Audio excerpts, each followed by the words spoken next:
নমস্কার বন্ধুরা, কেমন আছেন আপনারা? বড়দেরকে প্রণাম ও ছোটদেরকে ভালোবাসা জানিয়ে আজকের ব্লগটি শুরু করছি। আজ শনিবার, বিকেল এখন 4টে মতো বাজে। আজ এক জায়গায় একটু বেরোবো সপরিবারে মিলে, তাই রাতের রান্নাটা একটু বিকেল বিকেল শুরু করলাম। পনিরের প্যাকেটটা কেটে পনিরগুলি জলে ভিজিয়ে রাখলাম। অল্প কিছু পরিমাণের আইসটা জমা আছে, সেগুলি ছাড়িয়ে যাবে। আজকে একটু করব শাহী পনির। তেলে গরম মশলা আর একটু পেঁয়াজ বাটা দিলাম। দুখানা বড় সাইজের পেঁয়াজ ছিল। একটু হলুদ দিলাম আর একটু লঙ্কা গুঁড়ি, একটু জিরে গুঁড়ো আর একটু গোলমরিচের গুঁড়ো। চলুন এবার এটাকে একটু ভালো করে কষাই। গতকাল যে ফুল গাছগুলি আনিয়েছিলাম সেই 40 কিলোমিটার দূরের এক নার্সারি থেকে, সে কথা কাল আমার এক বান্ধবীকে ফোন করে আমি জানাই। সে বান্ধবী তো সেই কথা শুনে একেবারে অবাক। আমাকে বলল, তুমি বাড়ির কাছে নার্সারি ছেড়ে তুমি 40 কিলোমিটার দূর থেকে গাছ আনিয়েছো? কথাটা শুনে তো সত্যি আমিও খুব চমকে গেলাম। তারপর নানান কথার মাধ্যমে সেই বান্ধবীর কাছ থেকে সন্ধান পাই যে এখানেই নাকি আমার বাড়ির পাশে মিনিট 10-এর মতো দূরত্বে একজন ভদ্রমহিলা আছেন। উনি নাকি বাড়িতে ফুল গাছ বেচা কেনার ব্যবসাটা উনি করেন। শুনে তো সত্যি মনটা একেবারে আমার আনন্দে ভরে গেল। তাই ওর বাবাকে বলা, তোর বাবা বলল ঠিক আছে, চলো আজ বিকেলে না হয় একটু গিয়ে ঘুরে দেখে আসি, যদি কিছু ভালো গাছ পাওয়া যায়। তার জন্যই একটু সকাল সকাল রান্না বান্নাটা সেরে নিচ্ছি। তারপর একটু বেলা থাকতে থাকতে আবার একটু বেরোবো, দেখি কিছু গাছ পাই কিনা। শেষে একটু দিলাম গরম মশলা, ব্যাস হয়ে গেল শাহী পনির। ডাকো দাদাকে, ডাকো মিশমি, দাদাকে ডাকো। এটা কে? এটা বিরাজ দাদা।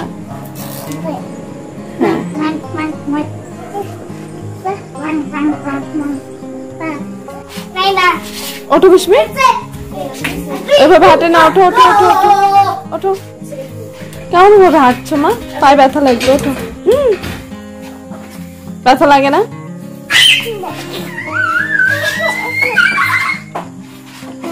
চলুন এবার বেরাই। এমনি একটু বেরোতে বেরোতে সময় হয়েছে, এখন বিকেল 5টা মতো বাজে। বেশি একটা দূর নয় বলে খুব একটা তাড়াহুড়ো করে বেরোয়নি। আর এই হলো সে ভদ্র মহিলার বাড়ি। ঘরে ঢুকতেই দেখেছেন সামনে কত ফুল গাছ। এই সামনেটা দেখুন, কত থোকায় থোকায় গাঁদা ফুল হয়ে রয়েছে। দেখে দূর থেকে মনে হচ্ছে যেন কমলা লেবু হয়ে রয়েছে। অসাধারণ লাগছে দেখতে। আর এগুলো বোধহয় মোরগ ফুল বলা হয়। আর এই যে দেখেছেন এক থোকা সাদা গোলাপ, এই গোলাপ হচ্ছে আমার ভীষণ বড় দুর্বলতা। আর এই যে ভেতরে আবার দেখছি রয়েছে পিঙ্ক কালারের গোলাপও। আর এই যে বড় বড় মোরগ ফুল গাছগুলি রয়েছে, আর এখানে রয়েছে টগর ফুল গাছ। আর প্রচুর গাছ, এত গাছগাছালি, অনেক গাছগাছালির তো আমি নামও জানি না। আর এত ফুল ফুটে রয়েছে। আর এবারে এই দেখুন ঝুলন্ত পটগুলিতে কি অসাধারণ এক একটি রঙের এই ফুলগুলি। এগুলোকে বলে আবার নাকি পিটুলিয়া। প্রথমবারই শুনেছি আর প্রথমবারই দেখেছি। এটা আবার দেখুন সাদা পিঙ্ক দুটোটা মিলিয়ে, এই রংটা কি অসাধারণ, অনেকটা পিচ রঙের মতো। আর এই গাছগুলো কিন্তু বেশ দারুণ দেখতে। কি রঙের ফুল নেই আমি তাই দেখছি, কিন্তু এগুলি আবার বিক্রি করার জন্য নয়। এটি উনি সাজিয়েছেন নিজের ঘরকে শখ করে। বাবা, এটাকে দেখেছেন কি অসাধারণ দেখতে, আমি তো চোখই ফেরাতে পারছি না। পিচ রঙের ধোকা ধরা পিটুলিয়া, অসাধারণ। এই গাছগুলিকে উনি বিক্রি করবেন না, এটি হলো ওনার স্বপ্নের বাগান। যেগুলি উনি বিক্রি করবেন সেগুলি রয়েছে ওদিকটায়। চলুন ওদিকটায় যাই, দেখি উনি বিক্রি করার জন্য কি কি ধরনের গাছগুলি রেখেছেন।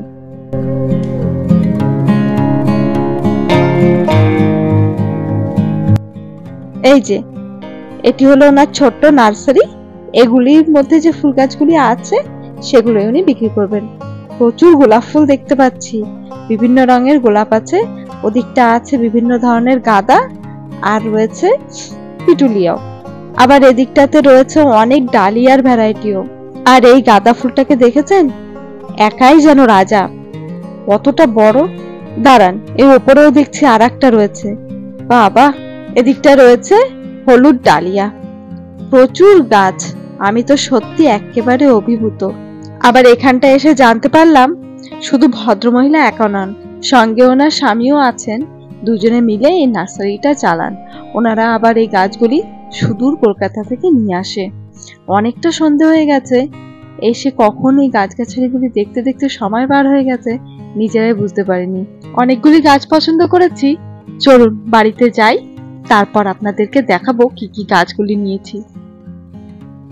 কাল গাছগুলি নিয়ে বাড়ি ফিরতে ফিরতে প্রায় অনেকটাই রাত্রির হয়ে গেছিল, ওই ধরুন 7টা মতো বেজে গেছে।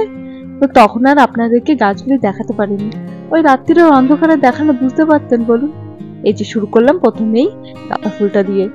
অসাধারণ গাঁদা ফুলটা, এত বড় দেখেই আগে গাঁদা ফুলটা পছন্দ করেছি। আর তার পাশে রয়েছে আমার একটা খুব প্রিয় ফুল, এই হলুদ গোলাপ। গোলাপ আর একটা নিয়েছি, দাঁড়ান দেখাই। এই যে দেখতে হয়তো ছবিতে খুব লাল মনে হচ্ছে, কিন্তু এটা একেবারে বলতে পারে মেরুন রং। এটাকে আবার বলে নাকি ব্ল্যাক ভেলভেট। আমরা ঘর সাজানোর জন্য যে লাল রঙের কাপড়ের ভেলভেটের গোলাপগুলি কিনি, ঠিক দেখতে অনেকটা ওরকমই। আর এদিকে নিয়েছি একটা ভায়োলেট কালারের পিটুলিয়া, আর এদিকটায় আছে একটা লাল ডালিয়া আর একটা পার্পল রঙের ডালিয়া। আর সিদও নিজের পছন্দ মতো একটা গাছ কিনেছে, দাঁড়ান ওটিকে না দেখালে কি করে হয় বলুন। এই যে এই একটা গাঁদা, এই রঙের গাঁদা আমি আবার প্রথমবার দেখলাম, একটু অদ্ভুত ধরনের, দেখেছেন? মনে হচ্ছে যেন হলুদ রঙের গাঁদার মধ্যে কেউ তুলি দিয়ে একটু একটু করে খয়েরি রং টেনে দিয়েছে। আর এই হলো সমস্তটা গাছগাছালি যেগুলি কালকে নিয়ে এসেছি। তাহলে বন্ধুরা, আজকের ব্লগটি এ পর্যন্তই থাক, দেখা হবে আগামী ব্লগে। ব্লগটি কেমন লেগেছে কমেন্টে অবশ্যই জানাবেন, আর যদি ভালো লেগে থাকে তাহলে একটি লাইক করে দেবেন। দেখা হবে আগামী ব্লগে, ততক্ষণের জন্য ভালো থাকবেন, সুস্থ থাকবেন, সাবধানে থাকবেন। নমস্কার।